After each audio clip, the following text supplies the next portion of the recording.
Salam sadar. Kula David Pratama saking GKJ Ceper badhe nuntun renungan sadar dinten Ahad 8 Februari 2026. Sumangga kita ndedonga langkung rumiyin.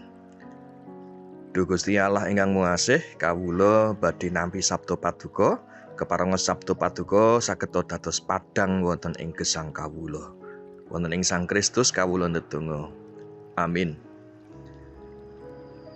Renungan wonten ing dinten menika pinaringan ira-iraan pepadhanging jagat.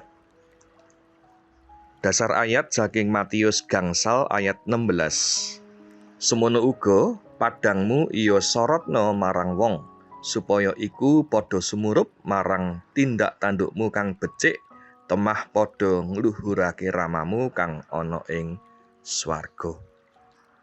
Para sederek, Gusti Yesus nélakaken bilih para sakabatipun menika minangka pepadhanging jagat. Saestunipun pepadhanging jagat menika inggih Gusti Yesus piyambak. Piyambakipun ngendika, "Aku iki pepadhanging jagat. Sing sapa ngetut mburi aku ora bakal lumaku ana ing pepeteng, nanging bakal nduweni pepadhanging urip." Wonten ing Yohanes 8 ayat 12. Kawontenan kita minangka pepadhanging jagat menika kados rembulan ingkang mantulaken padhanging srengenge, utawi kados dilah ingkang pikantuk geni saking Gusti Yesus, sang sumber pepadhang. Dilah menika sanadyan padhangipun alit, nanging saged migunani lan dipun betahaken sanget ing satengahing peteng.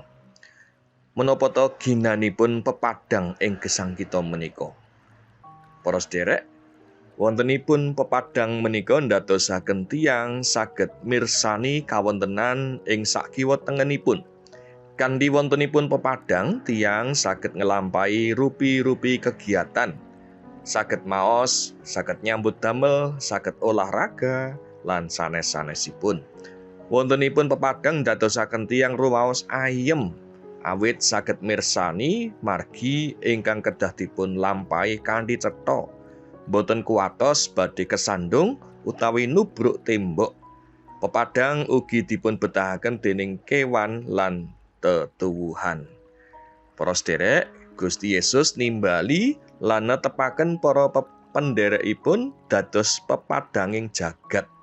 Bab menika ngemot timbalan supados para kagunganipun Gusti kalebet kita menika mujudaken gesang ingkang migunani ing satengahing jagat.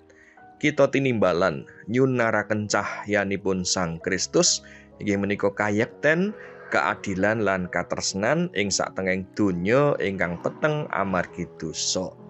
Menapa kula dalah panjenengan sami mujudaken gesang minangka pepadhang ing satengahing jagat menika? Amin. Sumangga kita ndedonga. Duh Gusti Allah ingkang Muasih, keparenga kawula saged dados pepadhang wonten ing gesang menika kados dene sabda ingkang kawula tampi. Wonten ing Sang Kristus kawula ndedonga. Amin.